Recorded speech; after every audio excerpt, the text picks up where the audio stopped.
विशेष छत्रपती शिवाजीराव गर्जे वक्ती आनंद परांजपे सहकारी संजय बोर्गे अध्यक्ष अजित परास आपण सर्व पत्रकार मित्र महिलांचे प्रतिनिधी आपल्या सर्वांचं मी सुरुवातीला स्वागत करतो.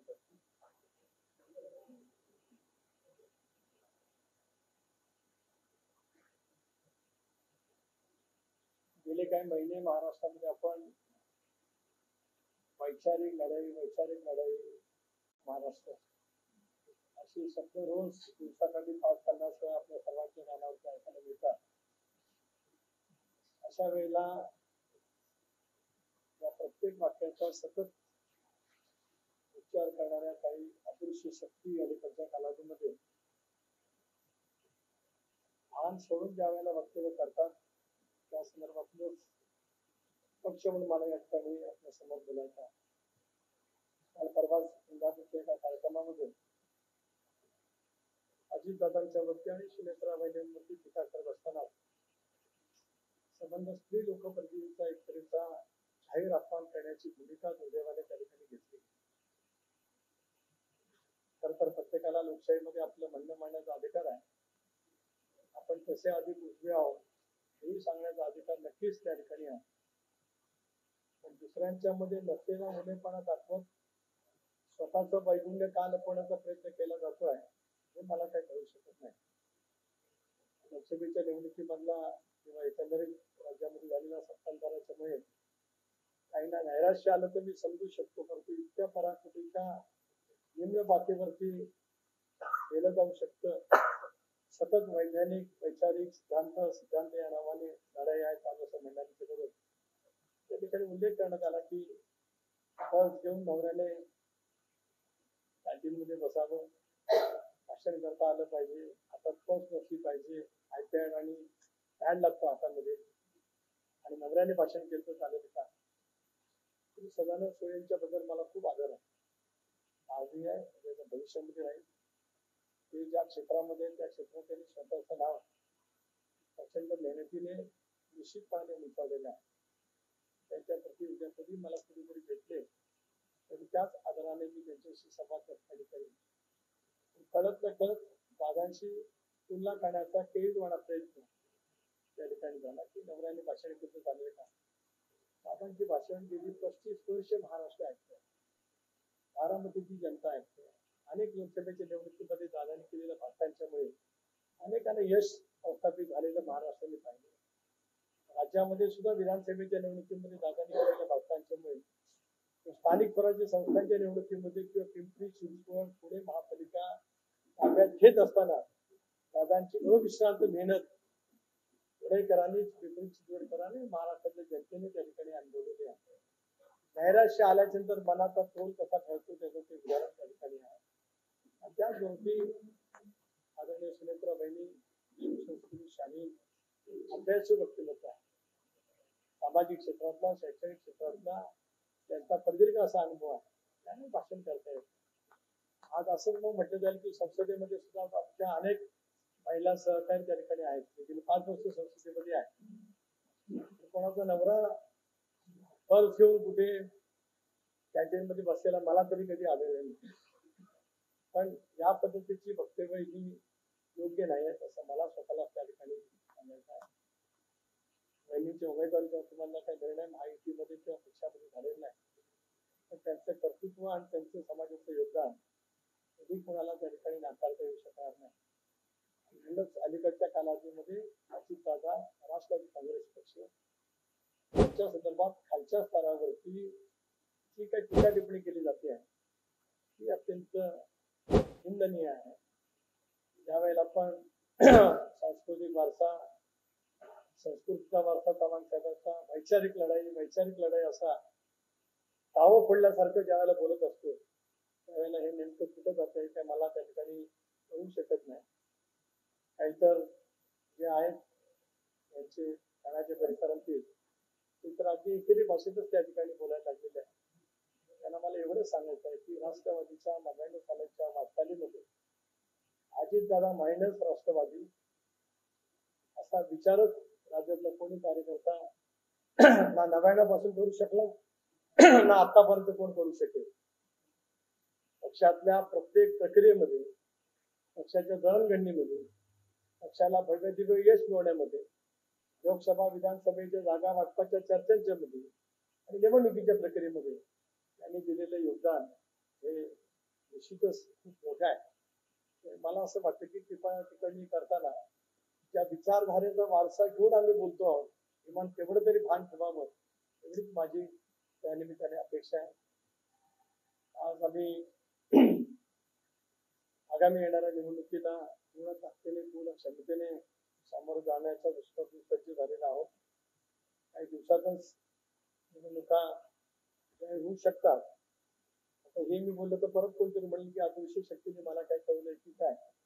परंतु 2 निवडणुका मी लोकसभेच्या लढवल्या असल्यामुळे 14 आणि 19 त्यावेळेला केव्हा मतदान झालं, तेव्हा केव्हा निवडणुका जाहीर झाल्या ते माहिती असल्यामुळे मी सांगण्याचं धाडस करतोय. त्याच्यापेक्षा काही वेगळं असल्याचं काही कारण नाही.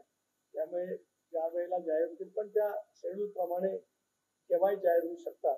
त्या दृष्टीने महाविकास आघाडीचे एका बाजूला त्यांचं सुरू आहे, पण महायुतीच्या माध्यमातून सुद्धा आमचे 6 विभागीय मेळावे घेण्याचं मागच्या वेळेला जे नक्की झालं त्या संदर्भातल्या सुद्धा तारखा या आता पुढच्या काही 2-3 दिवसांमध्ये नक्की होतील.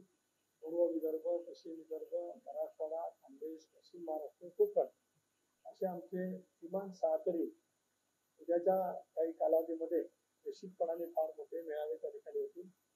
जागा वाटपाच्या संदर्भामध्ये सुद्धा येत्या 5-6 दिवसामध्ये विधानसभेचं सत्र संपल्याच्या नंतर राज्य पातळीवरती आम्ही एकत्रितपणाने त्या ठिकाणी बसू आणि मग त्याच्यावरती अंतिम शिक्कामोर्तब दिल्लीच्या स्तरावरती आदरणीय अमितभाईंच्या स्तरावरती त्या ठिकाणी होईल. एवढं मला या ठिकाणी अनेकांनी सांगायचं आहे. आगामी काल पत्र लिहिलं त्याच्यामुळे सुद्धा अनेकांना वेदना झालेल्या दिसत आहे, दुःख झालेलं दिसतंय, अश्रूपणाला आवडत नाहीत असं काहीतरी दिसत आहे. मोठेपणाने जनतेशी संवाद करणं कोणाचा अधिकार नाही. आता त्याला एवढाच कालावधी का, काही कालावधी गेलेला नाही.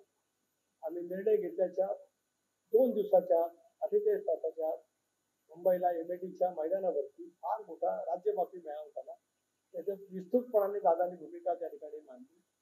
गेले 7-8 महिने या सगळ्या भूमिकेच्या बाबतीमध्ये सुद्धा वेळोवेळी काय काय घटना घडल्या, मग आम्ही का भेटायला गेलो, त्या भेटीमध्ये काय चर्चा होती, त्या भेटी स्क्रिप्ट होत्या का, चर्चेमुळे होत्या का, ते सगळं तपशील आहे. पण मला त्यावरती आज काय त्या ठिकाणी बोलायचं नाही.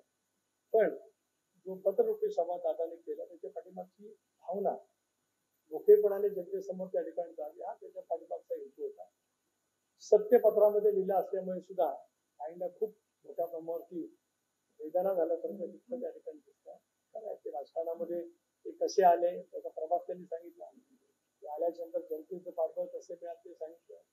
एकदम असं अख्याने निवडणूक लढता येते, पण नंतर तुम्हाला लोकांच्या जाऊन लोकांचा विश्वास संपादित करावा लागतो. हे अतिशय नम्रपणाने महाराष्ट्रातल्या राजकारणाच्या गेल्या अनेक वर्षाच्या घडामोडीमधला मी एक साक्षीदार असल्यामुळे या ठिकाणी पुन्हा एकदा दिशत मी करू इच्छितो. आणि एवढंच सांगायचं आहे की ज्या वैचारिक लढा आपण म्हणतो तो शक्ती लढा आणि त्याच्यासाठी सुद्धा झालेलो आहोत. पण एका विशिष्ट पातळीच्या खाली जाऊन जर काही टीका टिप्पणी करण्याचा प्रयत्न केला तर त्याला त्याच पद्धतीने उत्तर दिलं जाईल. एवढंच मला त्या मागचं सांगायचं.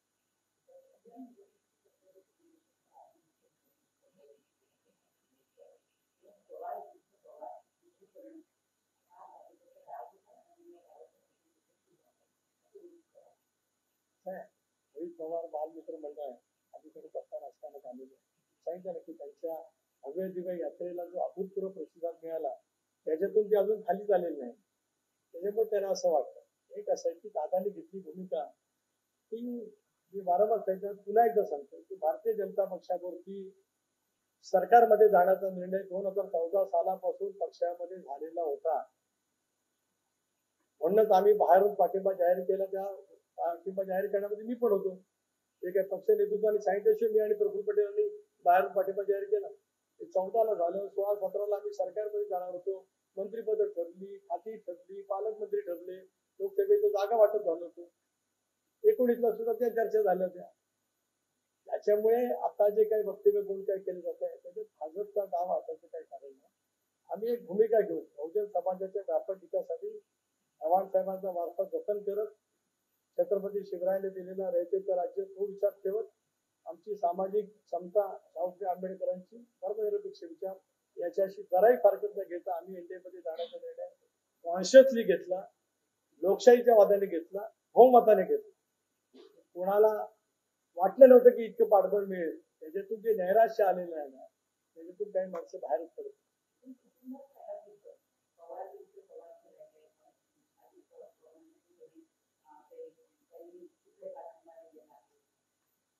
त्या बाबतीमध्ये मी काय बोलणार की शेवटी दादांनी घेतलेली भूमिका ही राजकीय भूमिका आहे. राजकीय भूमिकेला राष्ट्रवादी काँग्रेस पक्षांतील 90% आमदारांचा पाठबळ मिळाला, राज्याच्या बाहेर मिळालं, संघटनेचं पाठबळ मिळालं.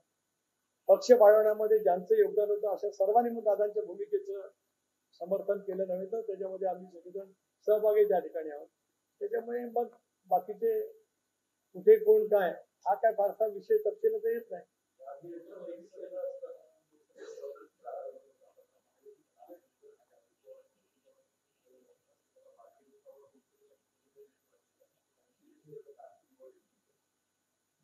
एक असं आहे की असं कोण म्हटलं 4 जागा दिल्या, त्याने स्पेक्युलेशन आहे. 4 जागा दिल्यात असं कोण म्हटलं. मी बघायचं सांगितलं की जागा वाटपाची चर्चा अजून 3-4 दिवसाच्या नंतर सुरू होईल. त्यावेळेला आम्हाला काय जागा वाटायच्या आहेत त्या आम्ही मांडू. शिवसेना सुद्धा त्या ठिकाणी बोलेल, भारतीय जनता पक्ष सुद्धा त्यांची भूमिका मांडू शकेल, इतर घटक पक्ष आहे. आता महाविकास आघाडीच्या जागा वाटप झाला असं जाहीर करून सुद्धा होत नाही, तर आमची सुरुवातच व्हायची आहे. नवीन काय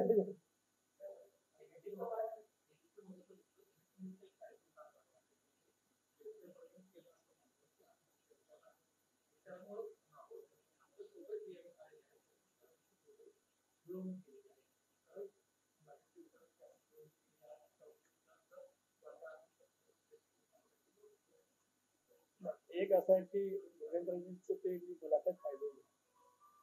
एक बाब आम्ही वारंवार स्पष्ट त्या ठिकाणी केलेली आहे की आम्ही आमच्या विचारधारेशी ठाम आहोत. त्या विचारधारेशी ठाम असतानाच आम्ही एनडीए मध्ये सहभागी होण्याचा निर्णय हा त्या ठिकाणी घेतला.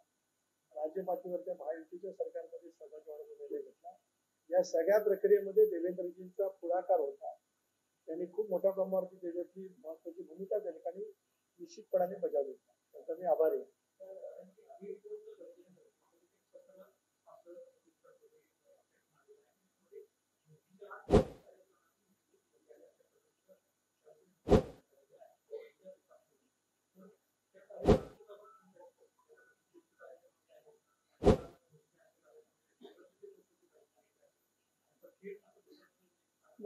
तुम्ही फक्त तेवढ्या पुरतं सीमित बोलता, त्याच्या पाठीमागे पुढेच काय बोलत नाही.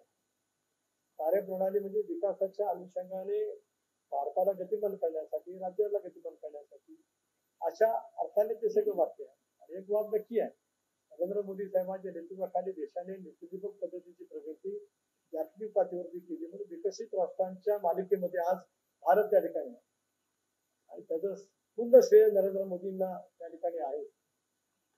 आणि अमित भाई सुद्धा ज्या पद्धतीने एकंदरीत देशभरामध्ये काम करतात त्याला सुद्धा त्या साऱ्या गोष्टीचं श्रेय नक्कीच आहे.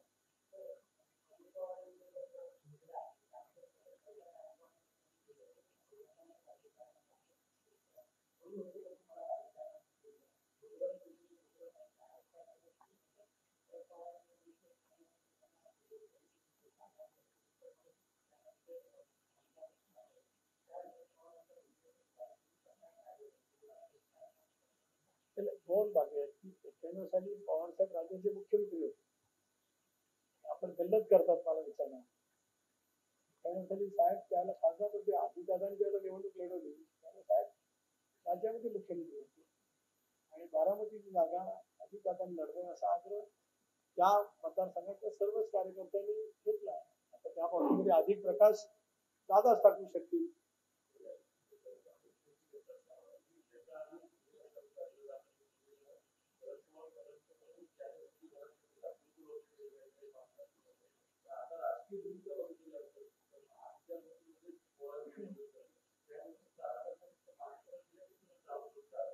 नाही, जाणून टाळण्याचा काही प्रश्न नाही. आजही आता मगाशी मला विचारलं त्यावेळेला मी साहेबांच्या बद्दल आदराची भावना व्यक्त केली. करणार त्याच्या पुढे जे व्यक्तिमत्व आदरणीय आहे त्याच्या हातूमध्ये कोणाच्या मनामध्ये वेगळं असलं तर काही कारणच नाही. एक राजकीय भूमिका घेतली ना, मी सांगितलं ना, राजकीय भूमिका आम्ही घेतली आणि ती राजकीय भूमिका घेत असताना पक्षांतर्गत बहुमताने लोकशाहीच्या माध्यमातून आम्ही ती घेतली आणि ती भूमिका काय आताच झाली असं नाही. मग सांगितलं की 2014 सालापासून भारतीय जनता पक्षासोबत सरकारमध्ये जायचं याची चर्चा पक्षामध्ये वरिष्ठ पातळीवरती सुरू होती. आता एकदमच अघटित काय घडलंय अशातला काय भाग नाही.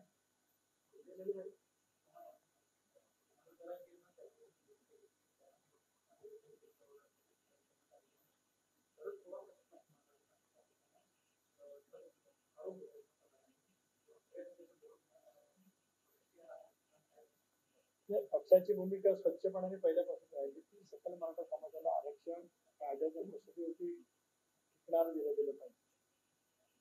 त्याचबरोबर ओबीसीच्या आरक्षणाला जरा धक्का न लागता ते दिलं गेलं पाहिजे. महायुतीच्या सरकारने एकनाथराव शिंदे, देवेंद्रजी, अजित पवार आणि मंत्रिमंडळाने कायद्याच्या तरतुदीवरती टिकणारं आरक्षण ओबीसीच्या आरक्षणाला धक्का न लागता दिलेलं आहे. त्याचं स्वागत मराठा समाजाने फार मोठ्या प्रमाणात केलं तर चित्र पाहायला त्या ठिकाणी मिळत आहे. जरांगे पाटलांची भूमिका वेगळी असू शकते. त्यांनी फडणवीस साहेबांच्या बद्दल जरांगे पाटलांचे काय वक्तव्य केलं ते सुद्धा चुकीचं होतं. अशापैकी वक्तव्याचं मी या ठिकाणी हे करतो की अशी वक्तव्य होता कामा नये. चुकीचं वक्तव्य पूर्णपणाचं त्या ठिकाणी आहे.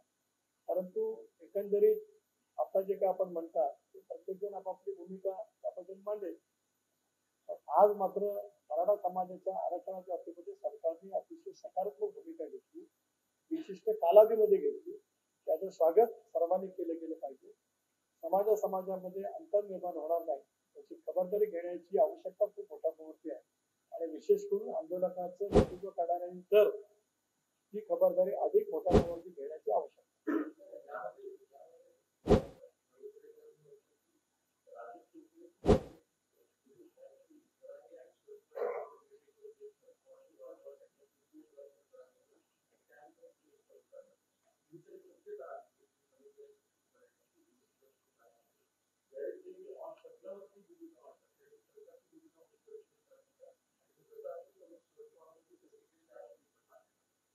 मला या संदर्भामध्ये काही माहित नाही. पटलावरती विधानसभेत कोणाची काय भाषण झाली किंवा सरकारची काय भूमिका आहे सरकार मानेल. पक्ष म्हणून माझी भूमिका मी मगाशी मांडली आणि माझ्या पुरता तेवढा सीमित प्रश्न आहे. राष्ट्रवादी काँग्रेस पक्ष म्हणून मी मागण्याची भूमिका आपल्या ठेवू. इतर राजकीय पक्षांचे नेते जे आहेत त्यांना त्यांचं मत मांडण्याचा लोकशाहीमध्ये अधिकार आहे. त्याच्याबद्दलचे वाद प्रतिवाद खंडन करणं हा ज्याचा त्याचा प्रश्न नाही.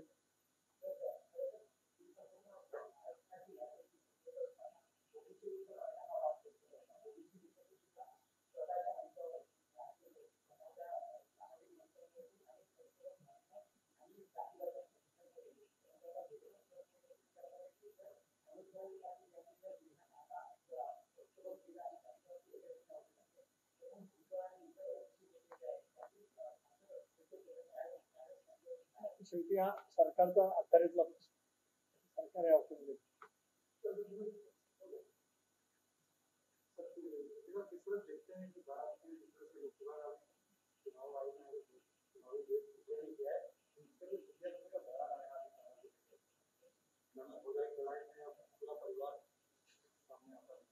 जैसे कि मैंने बयान भी देखा आपके मंडल से, मुझे दुख इस बात का हो गया कि कोई नहीं, जब दादा की नेतृत्व में हमने निर्णय लेने के बाद लोग ऐसे ही सिद्धांत होते आए, चौहान साहब की विचारधारा, वैचारिक लड़ाई, इसके बारे में जब बोलते हैं, महिलाओं को सम्मान की बात जब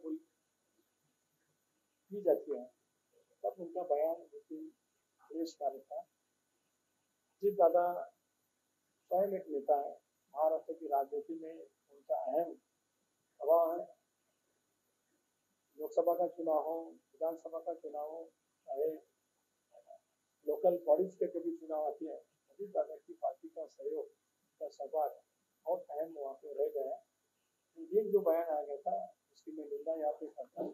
मुझे लगता है कि महिलाओं को सम्मान और सुमित्रा भाभी भी मेरी भी अच्छी तरह से काम करती है, खासतौर पर सोशल एंगल से लेकर एजुकेशन एंगल में उनका काम प्रभावी है। शी इज ऑल्सो गुड ओरेटर।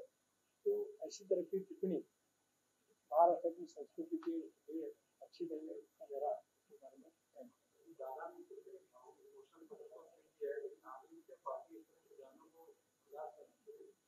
देखिए, दादा ने जो कुछ संवाद करने के लिए पत्ररूपी संवाद किया है, उसमें अपनी भावना लोगों तक पहुंचाने की कोशिश की। जैसे कि हमने निर्णय लेने के बाद हमारा एक बहुत तरह से अच्छा स्टेज तरह का हमारा हमने एक रैली आयोजित की थी, उसमें भी दादा का बयान लगातार मुझे लगता है 1 घंटा उन्होंने अपनी की थी। राजनीति में जो कुछ हुआ है राष्ट्रवादी कांग्रेस पार्टी में और पूरी तरह से उसकी राजकीय जीवन में, उसके बारे में भी उन्होंने उसमें भाषण किया था। आज उन्होंने लोगों के सामने अपनी भावना रखने की कोशिश की है। कई लोगों को पसंद है कि नहीं पसंद रहेगी, उनके मन में जो कुछ है लोगों के बारे में, पक्ष के बारे में, संगठन के बारे में, तो उन्होंने अच्छी तरह से रखने का काम किया है।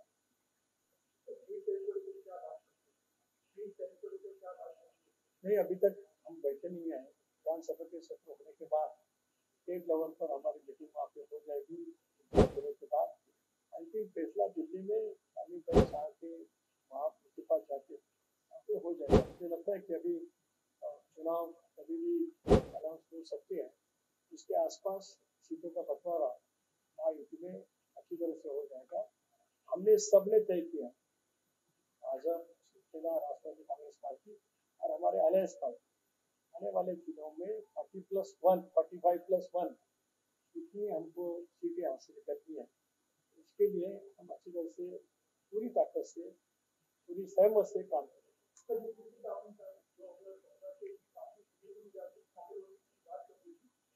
बीजेपी में शामिल होने की बात करें, ऐसे में कभी नहीं कहा। देखो, बात में बहुत फर्क है। शामिल होना और हालात में जाना, इसमें बहुत फर्क है। तो हमने कभी बात वैसे की ही नहीं। खास तौर पर मैं यहाँ पे बोला था, तो हालात में जाने की बात हो गई थी ना।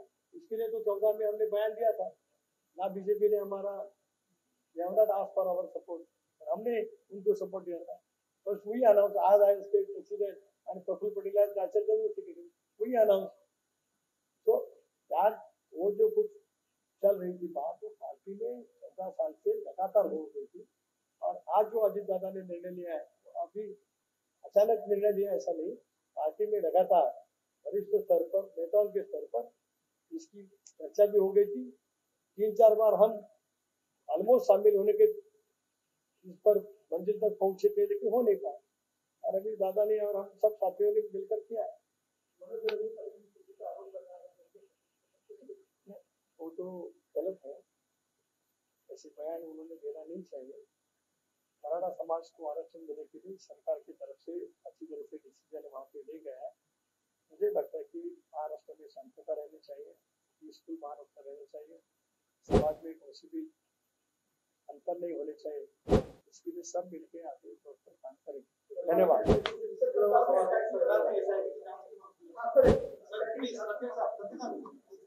गरजा हिंदुस्तान चॅनलला सबस्क्राईब करा आणि ताज्या घडामोडी जाणून घेण्यासाठी बेल आयकॉनवर प्रेस करा।